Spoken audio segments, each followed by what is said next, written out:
આજના વિડીયોમાં એવા ઉપયોગી આઈડિયા શેર કર્યા છે કે તમારા કામ પણ સરળ થશે, તમારો કિંમતી સમય અને મહેનત પણ બચશે. તો ચાલો વિડીયોને સ્ટાર્ટ કરીએ.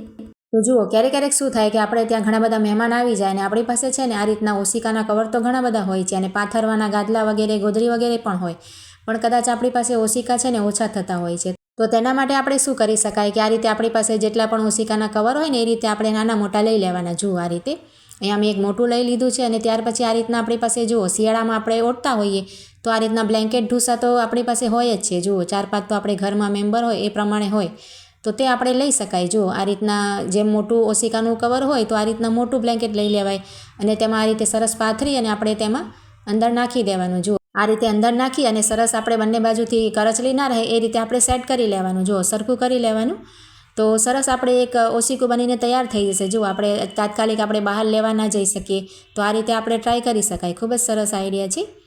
અને એ જ રીતે અહીંયા મેં બીજું ઓશિકાનું નાનું કવર લઈ લીધું છે અને તેમાં જો આ આપણે શિયાળાનો જો એક બ્લેક કલરનો ઢૂસો છે ને મારી પાસે તે હું નાખી દઈશ. તો અહીંયા આપણને છે ને 2 ફાયદા થશે. એક તો આપણે ઓશિકા પણ તૈયાર થઈ જશે અને બીજું એ કે આપણે જે શિયાળાના ઢૂસા હોય ને તે પણ સચવાઈ જશે. તેમાં આપણે એક્સ્ટ્રા રાખવાની તેમાં કબાટમાં જગ્યા ના હોય તો આ રીતે તેમાં રાખી શકાય. તો જુઓ, અહીંયા બે ઓશિકા બનીને તૈયાર થઈ ગયા છે. ખૂબ જ સરસ આઈડિયા છે. ત્યાર પછી જો આ રીતના આપણે જે મોટાના કે બાળકોના જે બેલ્ટ હોય છે ને તો આપણે તેને આ રીતે જ ફોલ્ડ કરીને રાખતા હોઈએ, પણ તેનાથી શું થશે કે તે છે ને આ રીતના આપણે રાખીએ ને કબાટ વગેરેમાં કે પછી આપણે ક્યાંક બહારગામ જવું હોય તો તે ખુલી જાય. જુઓ, આ રીતે અને વ્યવસ્થિત રીતે નહીં રહે. તો તેને ફોલ્ડ કરવા માટેની એક સરસ આઈડિયા છે. જુઓ, તેની આ જે કડી હોય છે ને આ રીતના બંધ કરવાની તેની અંદર આપણે આ રીતે પરોવવાનું. જુઓ, અંદરની ભાગે હું તમને વિડીયોમાં બતાવું છું ને આ રીતે નાખવાનું. જુઓ, તમે આ રીતે ફોલ્ડ કરશો ને કોઈ પણ બેલ્ટને તો એકદમ સરસ રીતે તે ફોલ્ડ થશે અને ખુલશે પણ નહીં. અને આપણે પર્સ વગેરેમાં ક્યાંક બહારગામ લઈ જવું હોય તો નાની જ જગ્યામાં આવી જશે, નાના પર્સમાં પણ આવી જશે. એ રીતના સરસ ફિટિંગવાળી ઘડી થઈ જશે. જુઓ, આ રીતે અંદરની ભાગે કડીમાં નાખી અને ત્યાર પછી આપણે કંઈ જ નથી કરવાનું. આ રીતે ફોલ્ડ કરતા જવાનું છે. જુઓ, ગોળાઈમાં જ આપણે આ રીતે ખેંચતા જવાનું તો એના મેળે જ છે ને એકદમ નાની થઈ જશે ઘડી તેની અને ખુલશે પણ નહીં. આપણે પડી જશે ને હાથમાંથી ક્યાંક પડ્યું હોય તેજોરી વગેરેમાં તો પણ ખુલશે નહીં. જુઓ, ખૂબ જ સરસ રીતે ફોલ્ડ થાય છે. ખૂબ જ સરસ આઈડિયા છે. ટ્રાય કરીને જોજો અને સારો લાગે તો લાઇક કમેન્ટ જરૂરથી કરજો. ત્યાર પછી જુઓ, આ રીતે આપણે છે ને એક જૂનું હેંગર કોઈ પણ હોય ને આપણી પાસે પ્લાસ્ટિકનું કે આ રીતના સ્ટીલનું તે આપણે લઈ લેવાનું અને આ રીતના આપણે જૂનું કોઈ પણ મોજું હોય ને બાળકોનું ઢીલું થઈ ગયું હોય અને વપરાશ ના થતો હોય તે આપણે લઈને આ રીતે હેંગરને છે ને આ રીતે હેંગરની અંદર પહેરાવી દેવાનું, નાખી દેવાનું. જુઓ, અને એની ઉપર આપણે રબર લગાવી દેવાનું એટલે સરસ ફિટિંગ આવી જાય. જુઓ, નીકળશે નહીં આપણું મોજું. આ રીતે તૈયાર કરી લેવાનું. તમારે બીજું પણ આ બાજુ નાખવું હોય તો બીજું પણ નાખી શકાય. અહીંયા મેં એક જ નાખ્યું છે. હવે જો આ રીતના કબાટની નીચે છે ને ખૂબ જ ઓછી જગ્યા હોય છે, તેજોરી નીચે કે કબાટ નીચે. આ રીતે વધારે તો આ રીતના લાકડાના ફર્નિચર હોય છે ને તેમાં ખૂબ જ ઓછી જગ્યા હોય છે તો તેની નીચે છે ને સફાઈ આપણે ના કરી શકાય. સાવરણી વગેરે જાય નહીં. જુઓ, અને ખૂબ જ જાડા થઈ જાય છે. જુઓ, આ રીતના ધૂળ હોય તેની નીચે તો નીકળે નહીં. સાવરણી તો આપણે નાખી ના શકાય તો તેમાં જમા થતી હોય, ભેગી થતી હોય તો આ રીતે જુઓ તમે સાફ કરી શકશો. જો આ બીજું કબાટ છે ને મારું એની પણ નીચે ખૂબ જ ઓછી જગ્યા છે તો કેટલી બધી આ રીતે કચરો નીકળે છે.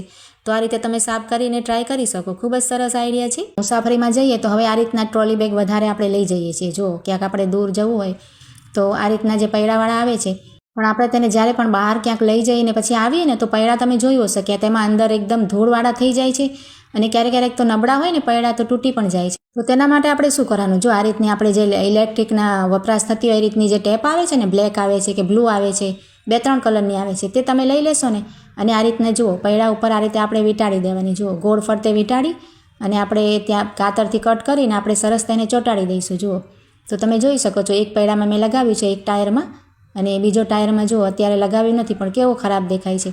અને આ જે આપણે લગાવ્યું છે તે એકદમ નવા જેવો અને સરસ દેખાય છે. તો આ રીતે આપણે છે ને બધા જ જે તેના વ્હીલ્સ છે ને તેમાં આપણે આ રીતે ટેપ પટ્ટી તમે વીંટાળી દેશો તો આપણને તેના 2 ફાયદા થશે. એક તો આપણે જો નબળા વ્હીલ હોય કોઈના તો તૂટશે પણ નહીં અને આપણે તેને બહાર મુસાફરીમાં લઈ જઈએ તો સરસ રીતે તે આપણે ગંદા પણ નહીં થાય. જુઓ, તમને દેખાડું છું. જુઓ, અહીંયા આપણે એક જગ્યા પર લગાવી લીધા છે અને અહીંયા આપણે એમ છે. જુઓ, કેટલો ફરક લાગે છે. તો અહીંયા મેં 4 વ્હીલ્સમાં લગાવી લીધા છે. તમે જોઈ શકો છો એકદમ તે દેખાવમાં પણ સરસ લાગે છે અને આપણને બહાર જઈએ તો આપણે ધૂળવાળા પણ નહીં થાય. જુઓ, અને આ રીતે સરસ આપણે તેને લઈ જઈ શકાય. અને આ ટ્રોલી બેગને આપણે ઘરમાં સાચવીને રાખવું હોય ને તો આ રીતના આપણે જુઓ જૂની ટી-શર્ટ તો આપણી પાસે બાળકોની કોઈ કલર ડીમ થઈ ગયો હોય કેવી રીતના પડી હોય ને તો આ રીતે તેને પહેરાવી દેવાની તો સરસ તેનું કવર જેવું તૈયાર થઈ જાય અને આપણી ટ્રોલી બેગ લાંબા સમય સુધી તમારે સચવાયેલી રહેશે. જુઓ, આ રીતે આપણે બાંયો અંદર નાખી દેવાની અને ઉપરથી સરસ તેને પહેરાવી દેવાનું. તો આપણે કોઈ પણ કવરનું પણ જરૂર ના પડે અને આપણે ક્યાંય પણ રાખી શકાય, કબાટમાં કે પછી એમને પણ આપણે ઊભી રાખી શકાય. સ્ટોર રૂમ હોય આપણે ઘરમાં કે ક્યાંય પણ, જુઓ પલંગ હોય તો તેમાં પેટીમાં રાખી શકાય. તો ખૂબ જ સરસ આઈડિયા છે. તો આજના બધા આઈડિયા કેવા લાગ્યા તે કમેન્ટ કરીને જરૂરથી જણાવજો અને સારા લાગ્યા હોય તો લાઈક કમેન્ટ કરજો અને આવા જ બીજા આઈડિયા જોવા માટે મારી ચેનલને સબસ્ક્રાઈબ કરજો. તો ચાલો મળીએ નવા વિડીયોમાં.